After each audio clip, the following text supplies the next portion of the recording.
Welcome to lesson 29.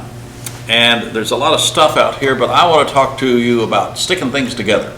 And that means basically glue. There's all different kinds, and I'm not interested in focusing on anything other than those that we use in wood turning. So things like rubber cement and that stuff is going to be out of here. We do occasionally use what we used to call Gorilla Glue, which is really a polyurethane glue. It's used occasionally when we have to glue together pieces that are very, very oily, like two pieces of ebony or some other exotic rosewoods. It requires moisture on one surface, and it requires clamping, because as polyurethane cures, it tends to foam and expand, and if you don't clamp it, things are going to move.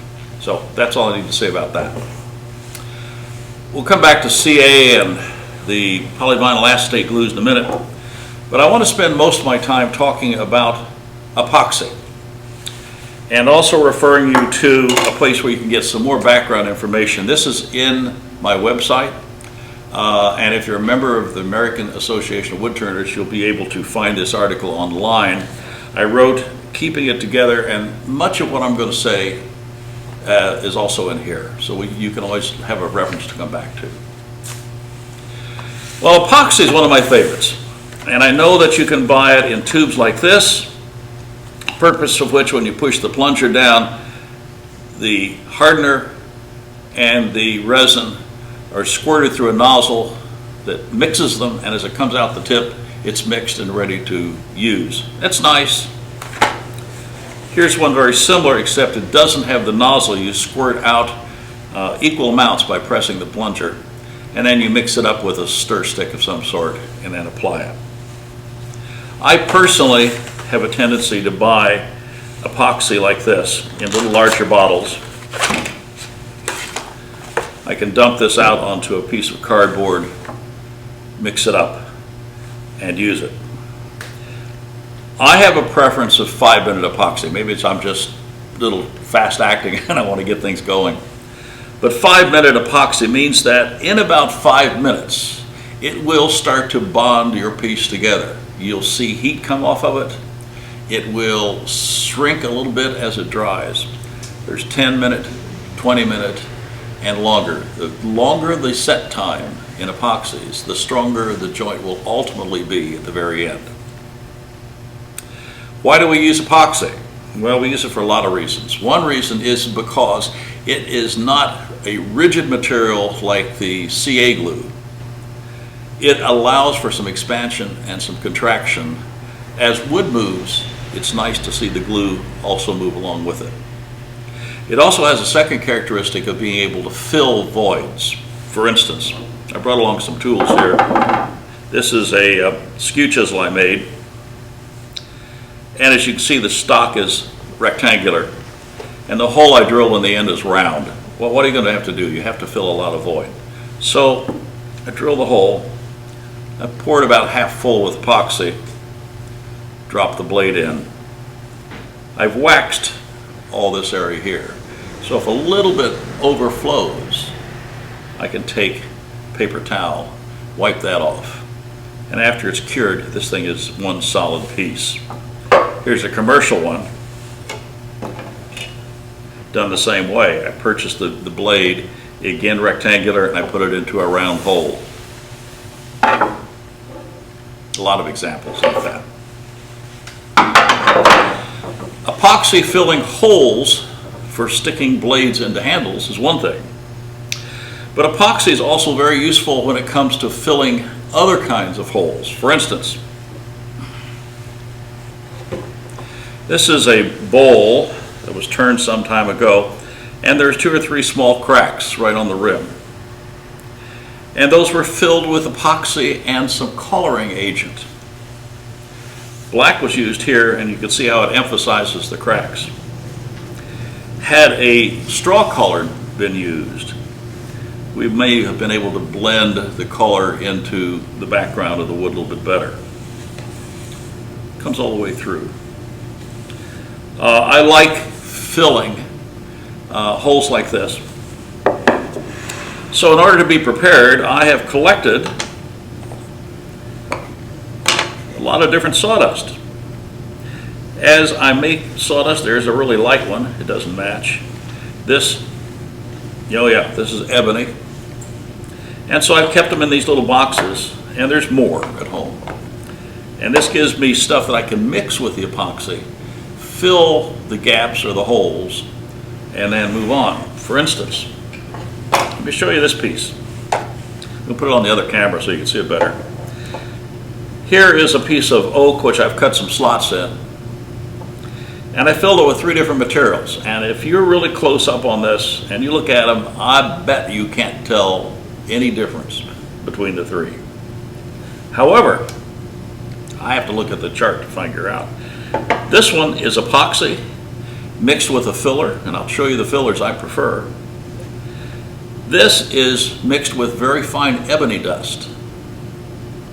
And this is used coffee grounds mixed with epoxy.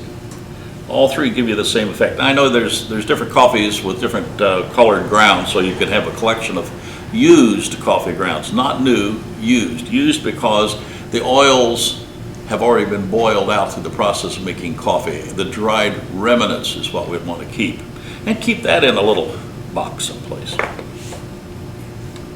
Another good way to do that.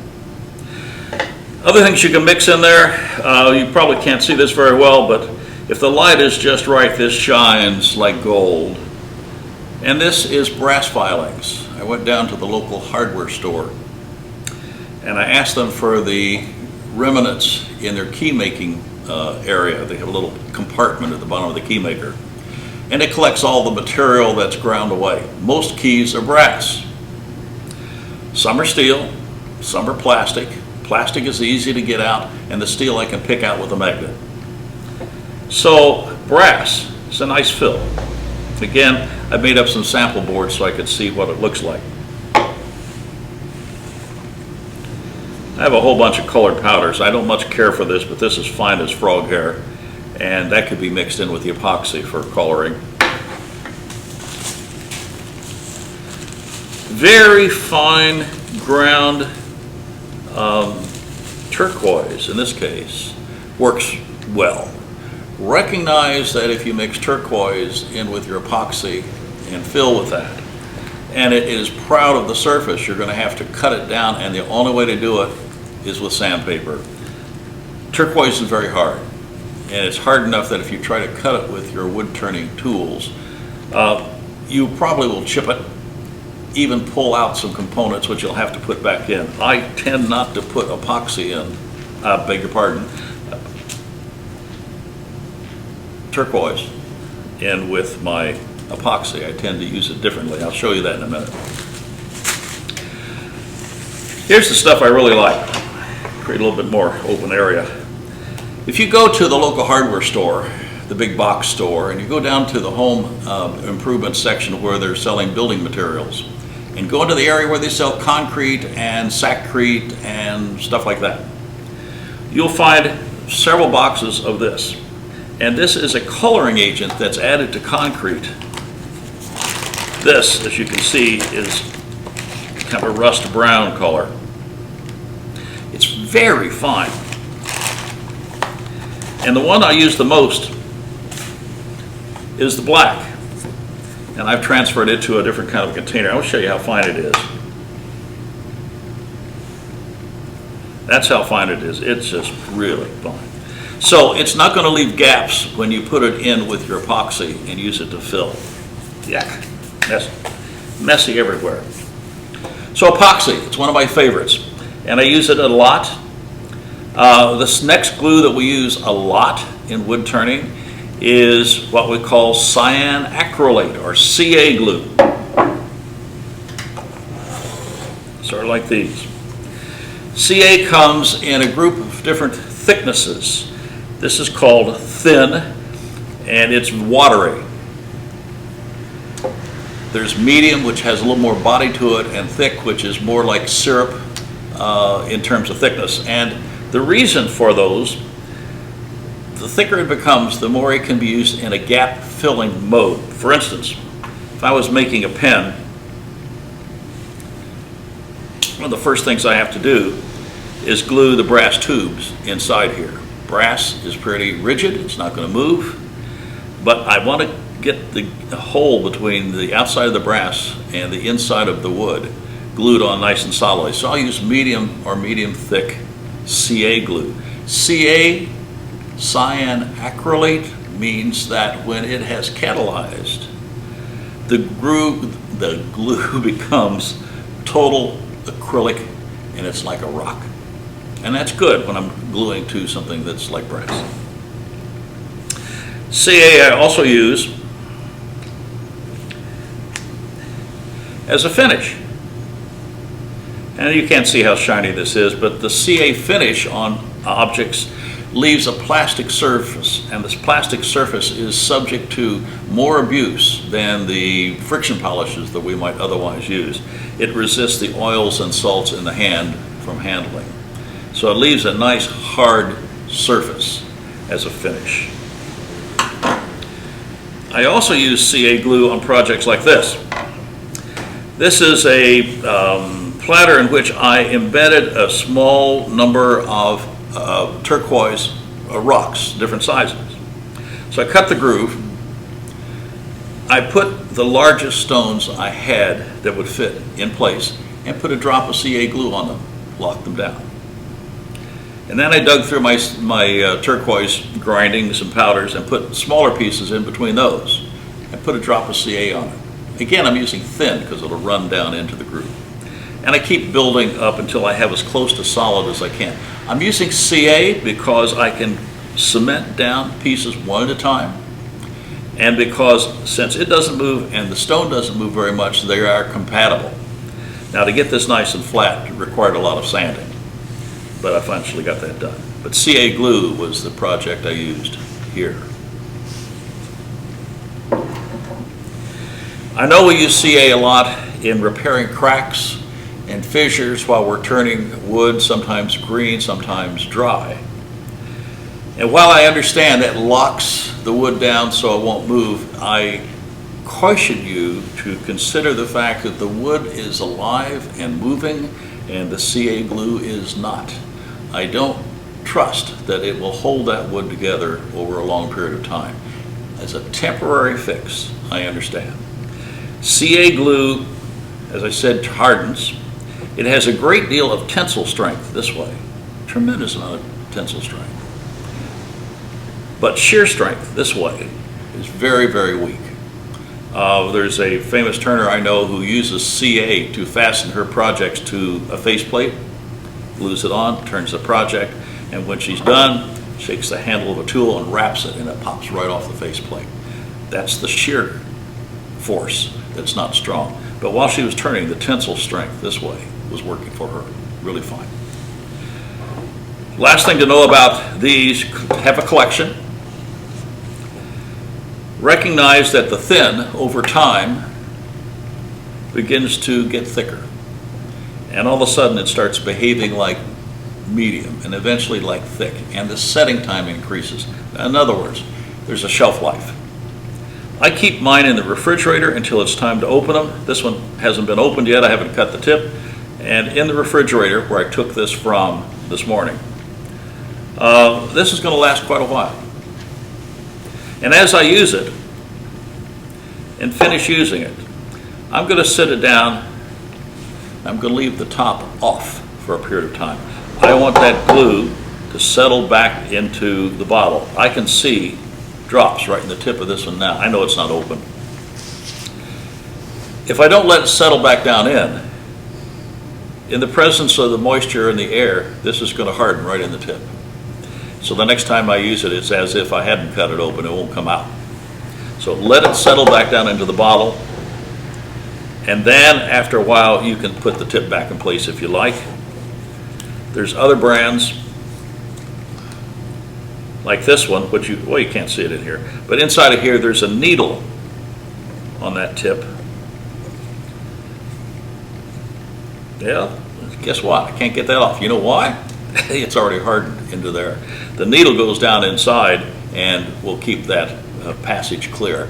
I actually keep a little 16th inch drill bit nearby every now and then I have to go in and open these passages back up again, drill through the plastic to get my material running again. CA glue recognizes a shelf life. In a few minutes you're going to have to watch it, and eventually after a few months you may actually throw it away.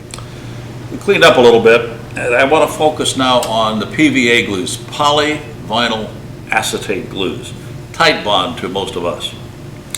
I want to also mention things like Elmer's glue, or what we talk about as white glue. Is it the same? Is it different? I get asked a lot of times about how do these relate to each other. They are both polyvinyl acetate glues. The difference here is only in the fact that they've added a little less acetic acid in the manufacturing process. This tends to be used a lot in schools for paper and kids' projects and so on. But basically it's the same as our regular wood glue. The brand we use most is called Tight Bond, and I brought 4 versions of it along. The original Tight Bond is the most common one used. Excuse me. Tight Bond 2 is slightly stronger, but its main characteristic is the fact that it's water resistant, so it can be used for some outdoor applications. Tight Bond 3 is waterproof. So if I'm making outdoor furniture or tables that are going to remain out in the weather, this will resist any breakdown in a really moist circumstance. It also is the strongest of the 3. It also has the longest set time, so it gives you a couple extra minutes if I'm doing a glue up to allow me to continue to manipulate pieces into proper location. There's another formula that's slightly different, and this is called molding and trim glue. It's very thick, and its set time is tack time is very rapid. Imagine that you're putting crown molding up in your house and you've cut the pieces and it's going to go up against the ceiling. Put a little glue in the back, press it into place. Because of its body and its nature, that'll stick instantly and allow you plenty of time to get back with a nail gun and fasten it down. It's specifically designed for that kind of an application. So Tight Bond glue works really well, and we use it for a lot of things. The tack time on it can be literally seconds under the right circumstance. Its hardness still takes 3 or 4 minutes before it becomes to full strength. Segmenters have a habit of using Tight Bond original. We glue up segments together, recognize that within a minute or 2 we can start manipulating them into the next step. Strength of these glues is dependent on a lot of things that have to do with grain in the wood. Let me talk about that. There's a tree. Doesn't look like one much, but a tree is composed of a series of long tubular cells called tracheids. They tend to have a hole in the center, and it's a proteinaceous and material around the outside of the cell wall. So as wood dries, first of all, the water in the center is displaced. A lot of us turn green wood, we get water splashed on our face a lot. That's the water coming out of the center of these cells. And then after that's all gone, moisture content of the wood generally is down under 20% at that point. Then the moisture in the cell walls begins to dissipate, and the cell wall begins to shrink.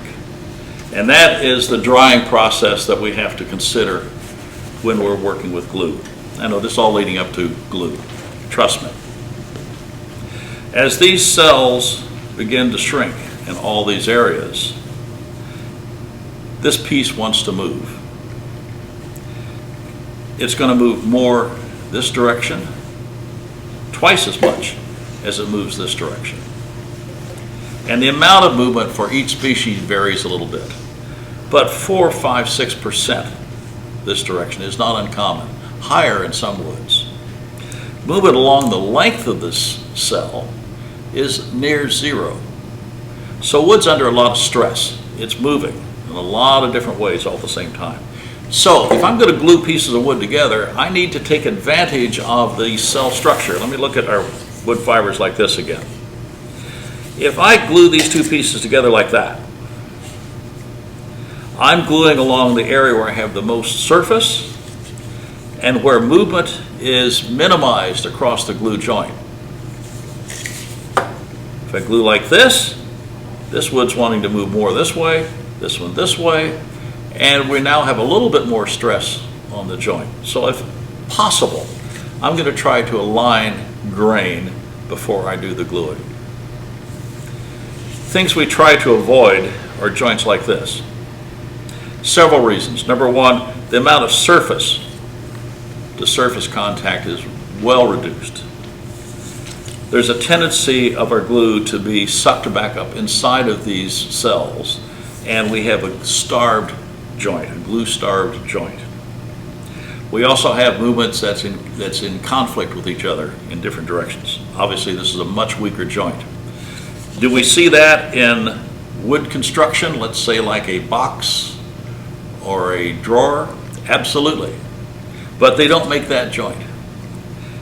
They actually will cut a dovetail or a box joint and fasten it together like this, so that we have side grain to side grain contact, and the ends, the tips of my fingers, is not glued in like that. So we strengthen this by creating more surface to surface box joints. Dovetail joint not only does that, but it adds mechanical strength from the shape of the dovetail itself, holding it even tighter together. We use a lot of different mechanical devices when we have to deal with joints like this. This is the worst of all situations, where I try to join two pieces of wood together end grain to end grain. There's been some studies done about the strength of joints,